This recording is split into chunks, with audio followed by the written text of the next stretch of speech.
రేణుక ఎల్లమ్మగా జానపదుల ఇష్టదేవతగా గ్రామ పలు పేర్లతో కొలవబడుతుంది. వైష్ణవంలో పరశురామునికి తల్లిగా, శైక్యంలో పరాశక్తి స్వరూపమైన భిన్న రకాలుగా, శైవంలో పార్వతీ రూపంగా అవతరించి ఆమె ఎల్లలకు అమ్మ కాబట్టి జానపదులు ఎల్లమ్మ అని భావిస్తారు.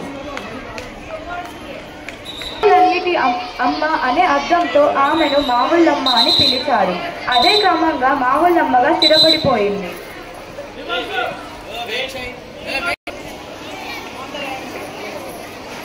ప్రజల జీవితాలను తన చల్లని చూపులతో పచ్చని బంగారు లాంటి జీవితాన్ని ప్రసాదిస్తుంది కాబట్టి బంగారు మైసమ్మగా కొలుస్తారు.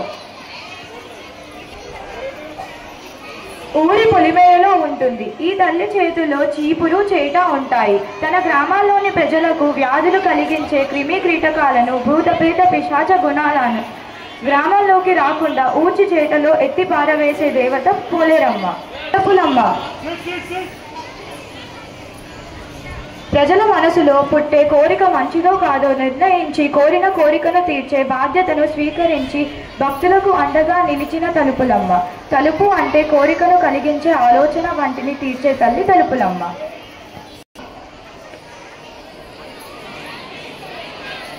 ప్రతి వ్యక్తికి ఇంకా కొంతకాలం జీవించాలనే ఒక కట్ట ఉంటుంది. కట్ట అంటే అవధి అని అంటారు. ఈ కట్ట మోయగల అమ్మే కట్టమైసమ్మ. కాలక్రమంలో కట్టమైసమ్మగా అయ్యింది. అంటే ఆ అవధి నుండి మనల్ని కాపాడే అమ్మ అన్నమాట.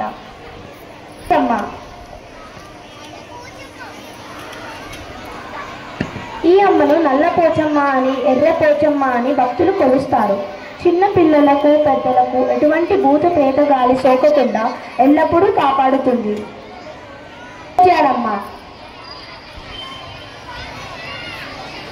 ముత్యాలు ఎంత స్వచ్ఛమైనవో తన దీవెనలతో తెలుపుతుంది. అంటే స్వచ్ఛమైన భక్తి కలిగి ఉన్నవారు స్వచ్ఛమైన దీవెనలను పొందుతారు. ఈ అమ్మ స్వచ్ఛమైన మనసు కలిగి ఉంటుంది కాబట్టి ముత్యాలమ్మ అయ్యింది. ధన్యవాదాలు.